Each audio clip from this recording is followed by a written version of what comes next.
제4대 왕 마이너스 탈의 이사금, 바다를 넘어온 지혜로운 이방인. 자, 그 다음은 아주 신기한 분이신 탈의 이사금이시다. 이분은 말이야, 신라 사람이 아니었어. 이름도 낯설고 얼굴도 낯설고 심지어 멀고 먼 나라에서 배를 타고 떠내려온 사람이었단다. 삼국유사에는 이렇게 나와 있어. 어느 날 동해 바다 건너의 나라 따로국에서 한 배가 떠내려왔다. 그 배 안에는 금으로 된 상자가 있었고 그 안엔 한 아기가 있었다. 상자엔 용이 새겨져 있었고 아기가 웃자 그 주위가 빛으로 가득 찼다. 이게 누구였겠니? 바로 탈의 이사금이지.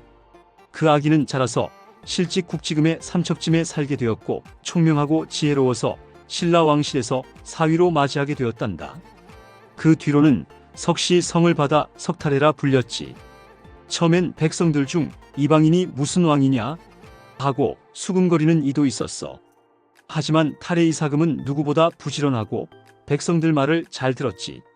특히 바다를 아는 임금이었기 때문에 해적과 왜구를 막고 바다 무역도 조금씩 넓혀 신라에 새로운 물자들을 들여오게 되었단다. 그리하여 그는 신라의 바다를 여는 왕이라 불렸지. 그뿐이 아니야.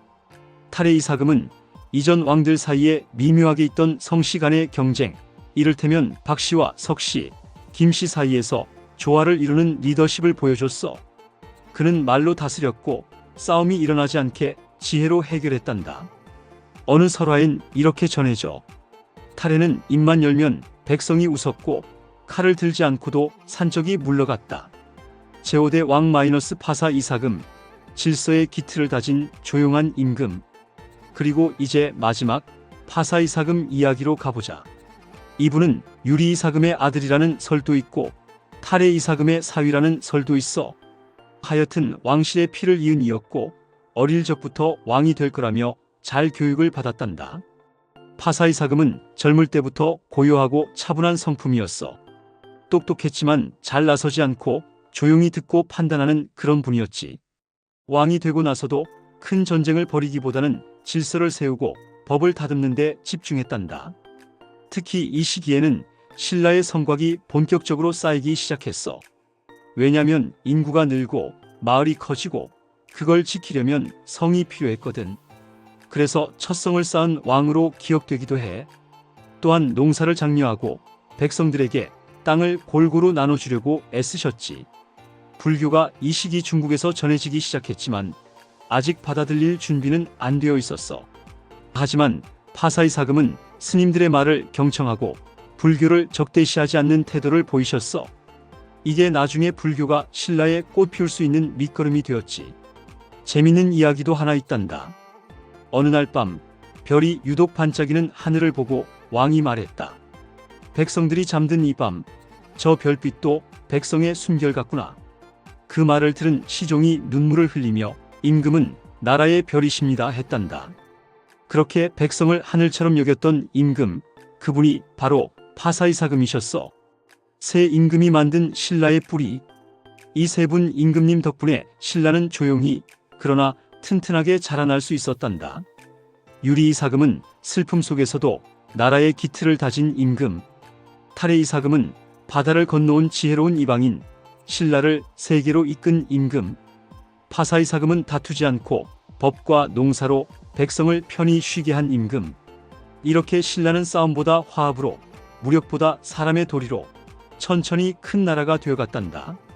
자, 우리 아가, 오늘 얘기는 여기까지.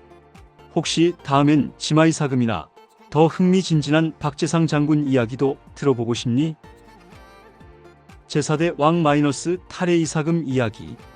바다 건너온 산에 별빛처럼 빛나던 그 사람.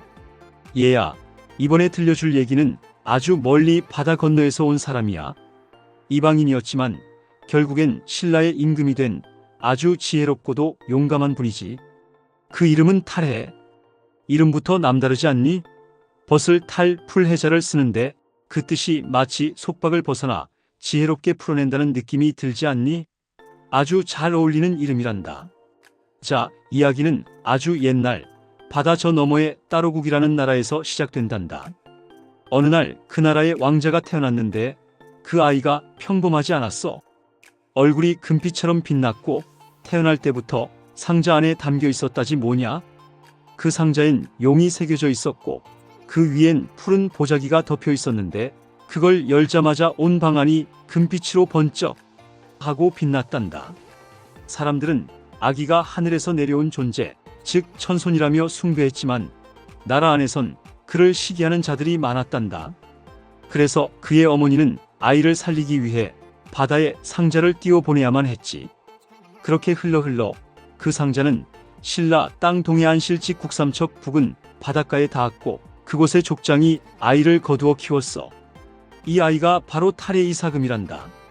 그 아이는 자랄수록 총명하고 배려심 깊었으며 검도 활도 잘 다뤘지. 게다가 언변이 뛰어나서 사람들의 마음을 끌 줄 알았어. 어느 날 신라의 왕실에서 인재를 찾던 사절들이 실직국에 들렀다가 탈해를 보고 놀랐단다. 저 젊은이는 사람의 형상을 한 보석 같구나. 그리하여 그는 신라로 초청되어 박씨 왕실의 공주와 혼인하게 되었고 나중엔 왕위에까지 올랐단다. 처음엔 백성들 사이에서 피가 다른 이방인이라며 수군거리기도 했지만 탈해는 그 모든 걸 덕과 공으로 잠재웠지. 특히 이분은 바다를 다스릴 줄 아는 왕이셨어. 왜구가 신라 해안가에 침입할 때 왕은 몸소 군선을 이끌고 나가 바다 위에서 싸웠지. 그때 갈매기 떼가 하늘을 메우며 따라다녔다는 전설도 있어. 백성들은 말했단다. 갈매기조차 임금을 따르느나. 그뿐이랴. 탈의 이사금은 내정을 정비하고 부족 간 갈등을 조율하며 신라를 더욱 강하게 만들었어. 사람들은 그를 하늘이 보낸 왕이라 불렀단다. 제5대 파사이사금 성을 쌓고 질서를 세운 임금님 이야기. 자, 얘야. 유리이사금의 뒤를 이은 탈의 이사금. 그분은 기억하지? 바다를 건너온 신비한 임금님 말이야. 그분의 뒤를 이어 신라의 5번째 임금이 된 분이 바로 파사이사금이시란다. 이분은 말이야. 겉으론 조용하고 과묵했지만 속은 따뜻하고 강직한 분이셨어. 바로 그런 분이 왕이 되었으니 나라가 얼마나 편했겠니? 파사이사금은 어릴 적부터 학식이 높고 마음이 곧다고 칭찬을 받았어. 무엇보다도 백성들 사는 걸 눈으로 보고 귀로 듣고 발로 다니며 살피는 걸 좋아하셨지.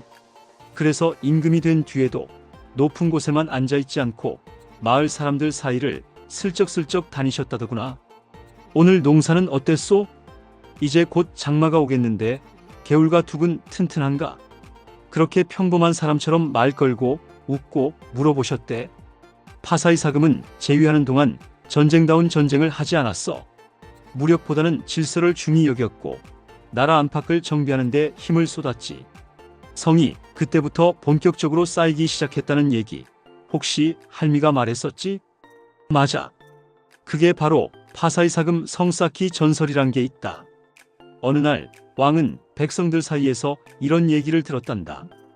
요즘 외적이 들이닥친다는 말이 도는데 우리에겐 산 말고는 숨을 데가 없소. 그 말을 들은 임금은 밤에 불을 밝히고 조용히 중신들을 모았지.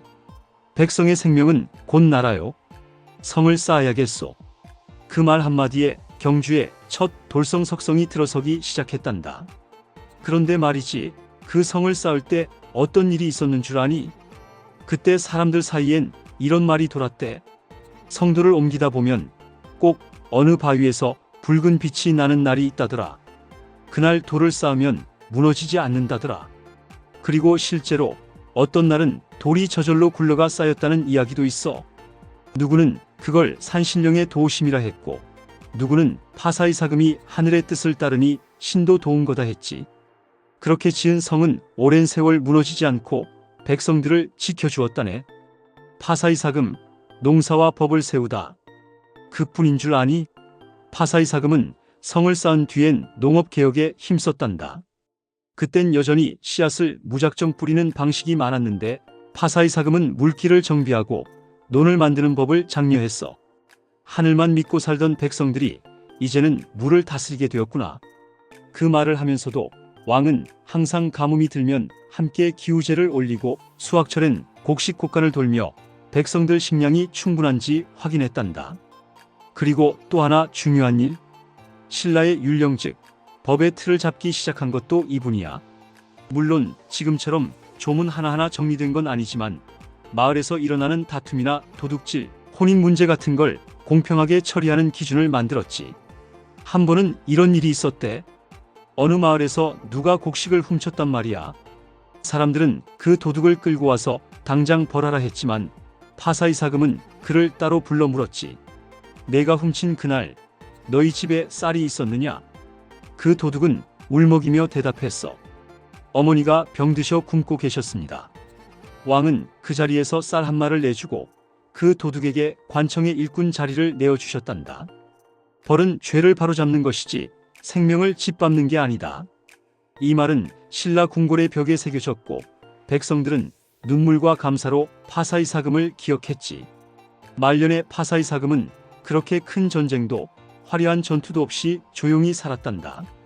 하지만 백성들의 말 속엔 언제나 임금님이 있어 우리는 든든하다는 소리가 떠나지 않았지. 그가 세상을 떠나던 날 나라 전체에 검은 구름이 드리워졌다는 말이 전해진다. 새들도 울지 않고 바람도 불지 않았다고 해. 마치 하늘도 함께 슬퍼한 것처럼. 그분은 경주 남산 자락 어귀에 묻히셨는데 지금도 거길 지나면 가끔 바람 소리가 백성하는 듯 들린다는 이야기가 있단다. 자, 우리 아가. 파사이사금 이야기는 여기까지 하고 다음은 그 뒤를 이은 6번째 임금 지마이사금 이야기를 해줄 차례로구나. 지마이사금은 말이 다 겉보기엔 온화하고 부드러웠지만 마음 한켠에는 강단과 결단력을 품고 있던 분이시지. 이어서 지마이사금 이야기 해줄까? 길고 구수하게 풀어줄게.